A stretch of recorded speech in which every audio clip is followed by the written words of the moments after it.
మీ మోకాల నొప్పులకు ఎటువంటి సర్జరీ లేకుండా ఎపియాన్ పెయిన్ క్లినిక్ అందిస్తున్న అత్యాధునిక చికిత్స.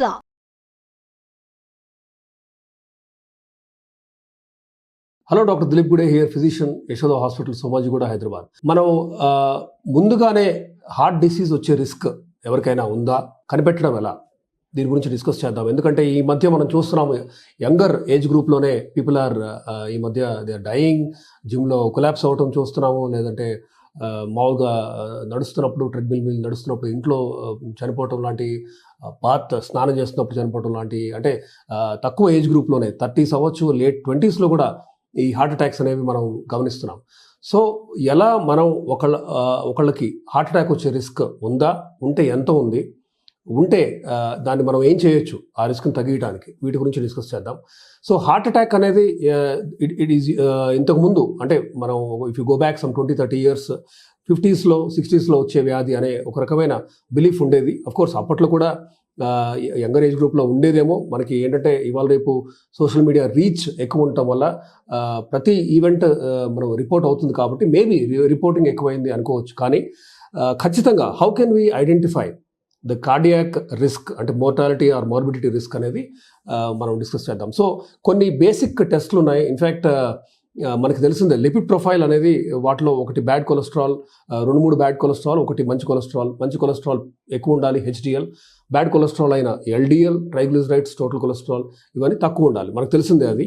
సో LDL గనక మీరు 70 కంటే తక్కువ ఉంచుకుంటే మీకు రిస్క్ ఫ్యాక్టర్స్, అంటే 40 దాటి ఏజ్, దెన్ ఎలాంటి అర్బన్ లైఫ్ స్టైల్ మెయింటైన్ చేసినా కూడా 70 కంటే తక్కువ LDL ఉంచుకుంటే మీకు ఖచ్చితంగా మీకు మోర్టాలిటీ బెనిఫిట్ కూడా ఉంటుందని చాలా స్టడీస్ చూపిస్తున్నాయి.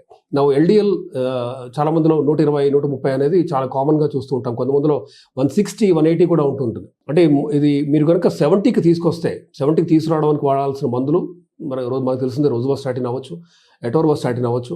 ఈ రెండింటితో తగ్గకపోతే మనం వాడాల్సిన మందులు బెంపడోయిక్ యాసిడ్ ఆర్ ఎజిటమీబ్.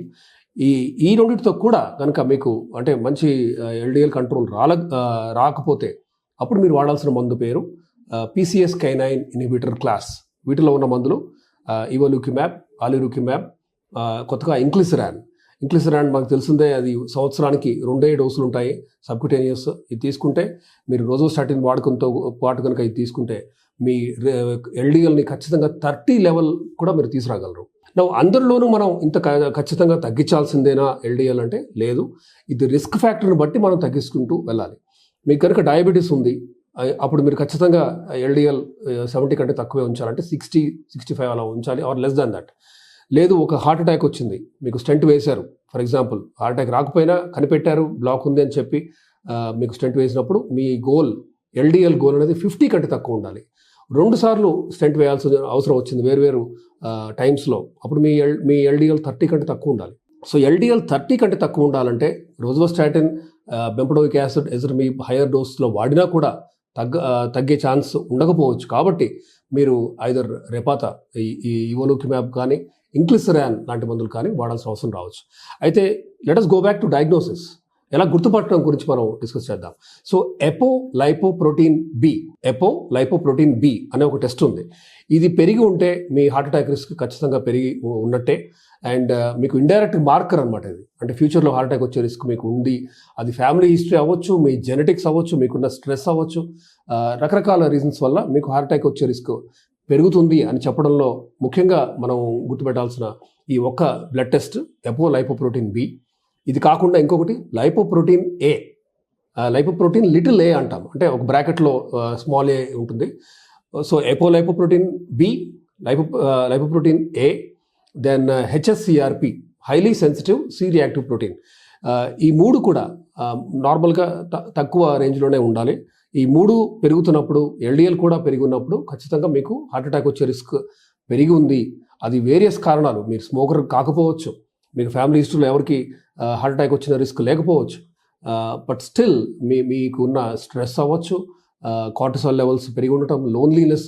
ఇన్ఫ్యాక్ట్ కొత్తగా చాలా స్టడీస్ చెప్తున్నాయి, కేవలం ఒక రకమైన డిప్రెషన్ ఆర్ లోన్లీనెస్ ఫీలింగ్ ఉన్నా కూడా మీకు హార్ట్ అటాక్ రిస్క్ పెరుగుతుంది అని స్టడీస్ చెప్తున్నాయి. అంటే సోషల్ సపోర్ట్, మంచి ఫ్రెండ్స్ ఉండటం, ఫ్యామిలీ ఉండటం, కేర్ ఇచ్చే పీపుల్ మీ చుట్టూ ఉండటం కూడా మీ హార్ట్ అటాక్ రిస్క్ తగ్గిస్తుందని కూడా ప్రూఫ్ చూపిస్తుంది. సో ఇలా అఫ్ కోర్స్ మనకు తెలిసిందే ట్రెడ్మిల్ టెస్ట్ చేస్తే కూడా ఈసీజీలో మార్పులు మనం గుర్తుపట్టి ముందే హార్ట్ అటాక్ వచ్చే రిస్క్ ఉందా లేదో మనం చెప్పగలం. అలాగే సిటీ కొరోనరీ యాంజియోగ్రామ్ అంటే సింపుల్ సిటీ స్కాన్లో కూడా ఒకవైపు హార్ట్లో ఎంత కాల్షియం ఉంది, నార్మల్గా 0 ఉండాలి, but calcium deposits are calcium score పెరుగుతున్న కొద్దీ మీ రిస్క్ పెరుగుతున్నట్టు. అలాగే ఈ 3 ఆర్టరీస్లో ఎల్ఏడి, ఆర్సీఏ, ఎల్సీఎక్స్ ఈ 3 ఆర్టరీస్లో బ్లాక్స్ ఉన్నాయా లేదా, ఉంటే ఏ మోతాదులో బ్లాక్ ఉంది, అది 20%, 65, 70%. మనకు తెలిసిందే 70% దాటితే 65 దాటినప్పుడు మనం ఖచ్చితంగా వైర్ పంపించి స్టెంట్ వేసి ఆ బ్లాక్ని ఓపెన్ చేయాలి. తిరిగి 100% వచ్చేలాగా రక్త సరఫరా మనం రీఎస్టాబ్లిష్ చేయాలి. సో ఇలాంటి ఈ టెస్ట్ ద్వారా మనకు ఒక రఫ్ ఐడియా వస్తుంది. అఫ్ కోర్స్ హార్ట్ అటాక్ ప్రివెన్షన్లో ముఖ్యమైన రోల్ ప్లే చేసేది stop smoking and cut down alcohol intake as much possible. Make sure మీకు స్ట్రెస్ లెవెల్స్ తక్కువ ఉండాలి, నిద్ర సరిగ్గా పట్టాలి, ఎక్సర్సైజ్ చేయాలి, ఫ్రూట్స్ తినాలి. మెడిటరేనియన్ డైట్ అంటే ప్రాసెస్డ్ ఫుడ్ బాగా పక్కన పెట్టేసి న్యాచురల్గా ఉన్న ఫుడ్స్ని, అంటే అన్ప్రాసెస్డ్ ఫుడ్స్, అది నట్స్, సీడ్స్ అవ్వచ్చు, దెన్ ఫిష్ కానీ ఇవన్నీ, అది కూడా ఫ్రై చేయని అంటే మా నార్మల్గా కుక్ చేసి బాయిల్ చేసిన ఫిష్, చికెన్ అవ్వచ్చు, ఇలా అన్ప్రాసెస్డ్ ఫుడ్ తీసుకోవటం, ఫ్రూట్స్ అండ్ వెజిటబుల్స్ ఇంటేక్ పెంచడం, దెన్ ఎక్సర్సైజ్ కానీ ఇవన్నీ చేస్తే ఖచ్చితంగా ఫ్యూచర్లో వచ్చే హార్ట్ అటాక్ రిస్క్ని మీరు తగ్గించుకోవచ్చు. మీ రిస్క్ క్యాల్కులేషన్లో ఖచ్చితంగా ఈ మనం డిస్కస్ చేసిన మార్కర్స్ ఖచ్చితంగా హెల్ప్ అవుతాయి. Apolipoprotein B, lipoprotein little a, then HSCRP, lipid ప్రొఫైల్లో parameters of LDL, then of course treadmill test and CT coronary angiogram. So of course ఇవన్నీ చేస్తే మనం ముందే కనిపెట్టే ఛాన్స్ చాలా పెరుగుతుంది. It is not 100% all the time, కానీ కనీసం 90% వరకు మనం హార్ట్ డిసీజ్ రిస్క్ని ముందుగానే గుర్తుపట్టగలం. Thank you.